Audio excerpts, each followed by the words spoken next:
আসসালামু আলাইকুম। আমি নাফিজা শিলা। সবাইকে আমার চ্যানেলে স্বাগত। প্রতিদিনের মতো চলে আসছি আজকেও একটা রেসিপি নিয়ে। আশা করি আজকের রেসিপি ভালো লাগবে, আর ভালো লাগলে পুরোটা সময় আমার সাথে থাকার অনুরোধ রইল। প্রথমেই আমি এখানে 1 কাপ পরিমাণ ময়দা দিয়ে দিয়েছি। এটা কিন্তু আটা না, ময়দা। এবার আমি পরিমাণ মতো লবণ দিয়ে দিলাম। লবণটা যে যেমন খাবেন ঠিক তেমন দিয়ে দিবেন। এবার শুকনো উপকরণ আমি মিশিয়ে তারপরে অল্প অল্প পানি দিয়ে একটা ডো তৈরি করে নেব।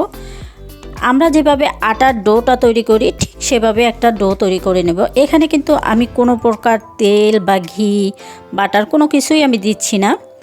আজকের যে নাস্তাটা আমি বানাবো সেটা কিন্তু একদমই ইজি, আর সময়টাও একদম কম লাগে, কিন্তু নাস্তাটা খেতে অসম্ভব মজার এবং দেখতেও ভালো লাগে। আমার কাছে তো খুবই ভালো লাগে। আটাটাকে আমি সুন্দর করে তারপরে একেবারে একটা ডো তৈরি করে নিয়ে তারপরে আসছি। দেখেন এখানে একটা ডো তৈরি করা হয়ে গেছে। এবার আমি এটা রেখে দেব 15 মিনিটের জন্য। ঠিক 15 মিনিট পরে আমি এটাকে ফিরে আসছি। দেখেন ডোটা কিন্তু একেবারেই সেট হয়ে গেছে। আপনাদের হাতে যদি সময় না থাকে সেক্ষেত্রে কিন্তু আটাটাকে মেখে সাথে সাথেও নাস্তাটা বানানো যাবে, তাতেও হবে। এবার আমি খানিকটা সময় এটাকে মথে নেব। আর এটা আসলে যেহেতু আমি রুটির আকারে বেলে নেব, তাই মথে নিলে এটা অনেকটাই সফট হবে, আর সেক্ষেত্রে কিন্তু এটা বানাতে গেলে সুন্দর হবে, বা এটা খেতেও তখন অনেক বেশি টেস্টি হবে।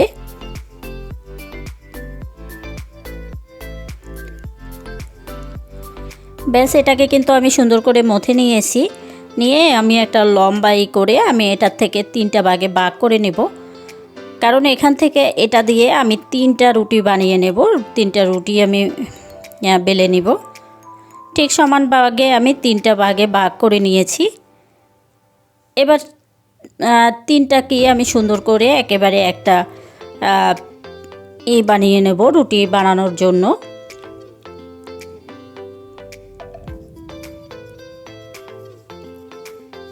ব্যাস এভাবে করে আমি 3টাকে সুন্দর করে নিব। এই নাস্তাটা চাইলে আপনারা কিন্তু আটা দিয়েও করতে পারবেন, সেটাও হবে, তাতেও সমস্যা হবে না কোনো প্রকার।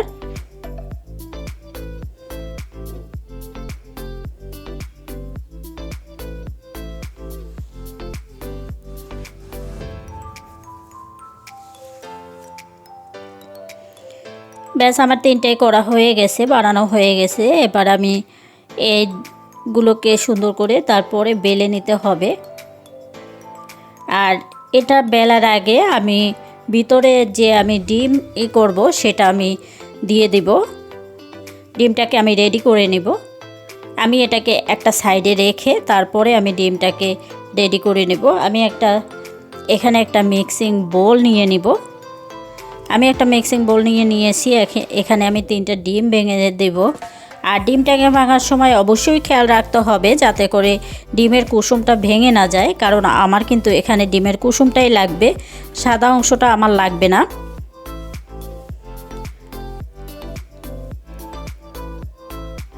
একটু সাবধানে আর কি ভেঙে নিতে হবে যাতে করে কুসুমটা ভেঙে না যায়। ব্যাস আমি 3টা ডিমই এখানে ভেঙে নিয়েছি। এটা আমি জাস্ট রেডি করে রাখলাম। এটা কিন্তু এই মুহূর্তে আমি কিছুই করছি না, কারণ এটা কিন্তু ফেটাবো না, আমি ডিমটাকে ফেটাবো না। আমি আগেই বলেছি যে এটা কিন্তু আমার শুধু কুসুমটা লাগবে, ডিমটা আমার লাগবে না, সাদা অংশটা লাগবে না। তো যাই হোক, এটাকে সরিয়ে রেখে আমি আগে যে ডোটা তৈরি করে রেখে দিয়েছিলাম সেটা দিয়ে আমি রুটি বানিয়ে নিব। আর এই রুটিটা বানানোর সময় আমি কোনো প্রকার আটা বা তেল কোনোটাই নিচ্ছি না। আমি আস্তে আস্তে করে এটাকে বেলে নিব।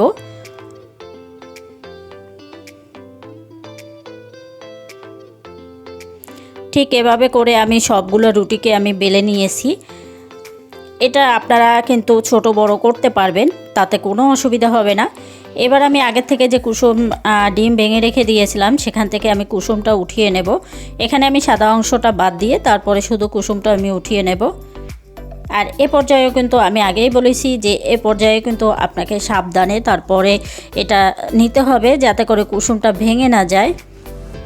এবার মাছ বরাবর আমি কুসুমটাকে দিয়ে দিব, একদম যে রুটিটা আমি বেলে রেখে দিয়েছি তার মাছ বরাবর আমি কুসুমটা দিয়ে দিলাম।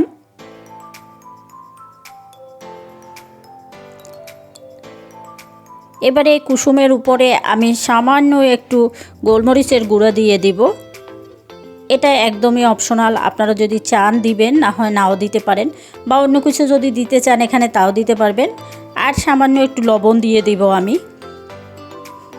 যেহেতু কুসুমটার ভিতরে অন্য আর কিছুই দিচ্ছি না তাই আর কি এটা দেয়া আমার। এবার যে কাজটা করব, এবার দেখেন আমি এভাবে যেভাবে আমরা ঠিক যেভাবে আমরা মোমো বানাই বা শাড়ির কুচি আমরা যেভাবে দেই ঠিক এভাবে করে ভাঁজ করে করে আমি এটাকে সম্পূর্ণটাকে ভাঁজ করে নিব। দেখেন আমি কাজটা কিভাবে করছি, ঠিক এটা দেখে দেখে বুঝে নিতে হবে। আসলে এখানে বুঝিয়ে বলা যাবে না যে আসলে কাজটা কিভাবে আমি করছি, এটা দেখেই বুঝে নিতে হবে। পুরোটাই আমি এভাবে কুচি কুচি দিয়ে তারপরে পুরোটা আমি করে নিব।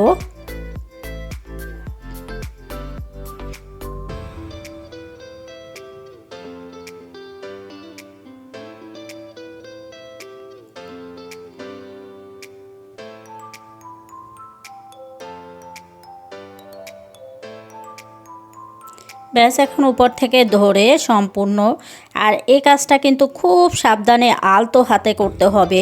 অতিরিক্ত প্রেসার বা অতিরিক্ত চাপাচাপি করে কিন্তু এটা করা যাবে না, তাহলে কিন্তু ভিতরে যে কুসুমটা আছে সেটা একদমই ভেঙে যাবে।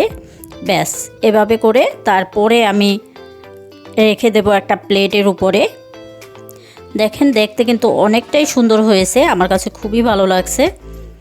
এবার আমি আরও একটা বানিয়ে আপনাদের দেখাচ্ছি, আপনাদের সুবিধার জন্য আমি আরেকটা দেখাচ্ছি। এখানে আরেকটা রুটি আমি নিয়ে নিলাম। আমি রুটিগুলোকে কিন্তু আগেই সবগুলো আমি বেলে নিয়েছিলাম। এবার আবার সেম একইভাবে আমি আগের থেকে যে কুসুম রেখে দিয়েছিলাম ডিমটা, তার থেকে কুসুমটা দিয়ে দিলাম। কুসুমটা দিয়ে তারপরে আগের মতো ঠিক একইভাবে আমি গোলমরিচের গুঁড়া আর একটু লবণ আমি এখানে দিয়ে দিব। আপনাদের হাতের কাছে যদি গোলমরিচের গুঁড়া না থাকে সেক্ষেত্রে কিন্তু একটু লাল মরিচের গুঁড়া বা চিলি ফ্লেক্স সেটাও দিতে পারবেন, তাতেও হবে। এবার আস্তে করে আবার ঠিক আগের মতো একইভাবে আমি সুন্দর করে এটা ভাঁজ করে নিচ্ছি।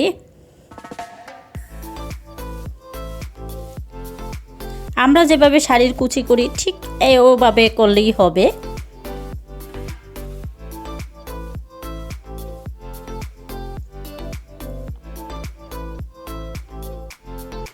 ব্যাস এখন উপরটা আমি সুন্দর করে সিল করে দিব। ব্যাস হয়ে গেছে আমার। ঠিক এভাবে আমি সবগুলোকে বানিয়ে নিয়েছি। দেখেন এবার আমি আগের থেকে তেল গরম করে রেখে দিয়েছিলাম, সেখানে আমি দিয়ে দিলাম। ভাজার সময় কিন্তু অবশ্যই উল্টিয়ে দিতে হবে, যে সাইডটা উপরে ছিল সেটা নিচে দিয়ে তারপরে ভাজতে হবে। না হয় উপরে যদি আপনি ওটা রাখেন প্রথমেই তাহলে কিন্তু ওই ভাজটা খুলে যাবে। তাই এভাবে করে আস্তে আস্তে উল্টে পাল্টে এটাকে ভেজে নিতে হবে। এটা কিন্তু অতিরিক্ত কালারের দরকার নেই, যেভাবে মোটামুটি একটা কালার আসলেই হবে। আর ভেতরটা কিন্তু এমনিতেই চুলার জাল কিন্তু এই মুহূর্তে অবশ্যই মাঝারি আঁচে রাখতে হবে, মাঝারির চেয়েও একটু কম রাখতে হবে। ঠিক এভাবে কিন্তু আমি উল্টে পাল্টে বারবার তারপরে এগুলোকে সুন্দর করে ভেজে নেব। আমার ভিডিও যদি ভালো লাগে তাহলে প্লিজ আমার চ্যানেলটা সাবস্ক্রাইব করে পাশে থাকা বেল আইকনটি অবশ্যই ক্লিক করে দিবেন, যাতে করে আমি নতুন ভিডিও দিলে সহজেই আপনারা দেখে নিতে পারেন। আর যারা আমার চ্যানেলটা সাবস্ক্রাইব করে অলরেডি আমার সাথে আছেন তাদেরকে অসংখ্য অসংখ্য ধন্যবাদ। দেখেন এটা কিন্তু সুন্দর একটা কালার চলে আসছে। আমি কিন্তু এর চেয়ে অতিরিক্ত কালার আর করব না, আপনারা চাইলে কিন্তু এর চেয়ে কম বেশি করে নিতে পারেন। আর এটা ভেতরটা কিন্তু একদমই হয়ে যাবে, কোনো নেই, কারণ এটা অল্প অল্প আছেই কিন্তু ভাজা হয়েছে। এবার আমি এটাকে একটা টিস্যু দিয়ে উঠিয়ে নিচ্ছি, যাতে করে অতিরিক্ত তেল থাকলে সেটা স্যুপ করে নিয়ে যায়। ব্যাস আমার এগুলো একদমই কমপ্লিট। আমি সসের সাথে দিয়েছি, আপনারা চাইলে এখানে গ্রিন সসের সাথেও দিতে পারেন, আর এটা এমনিও খাওয়া যাবে। দেখেন দেখতে কতটা সুন্দর হয়েছে। আশা করি আমার আজকের ভিডিও ভালো লাগছে। যদি ভালো লাগে তাহলে প্লিজ একটা লাইক দিয়ে দিবেন। যদি বেশি ভালো লাগে শেয়ার করতে পারেন আপনার ফ্রেন্ডস অ্যান্ড ফ্যামিলির সাথে। আজকে আর বাড়াবো না, সবাই ভালো থাকবেন, সুস্থ থাকবেন, নিরাপদে থাকবেন। আল্লাহ হাফেজ।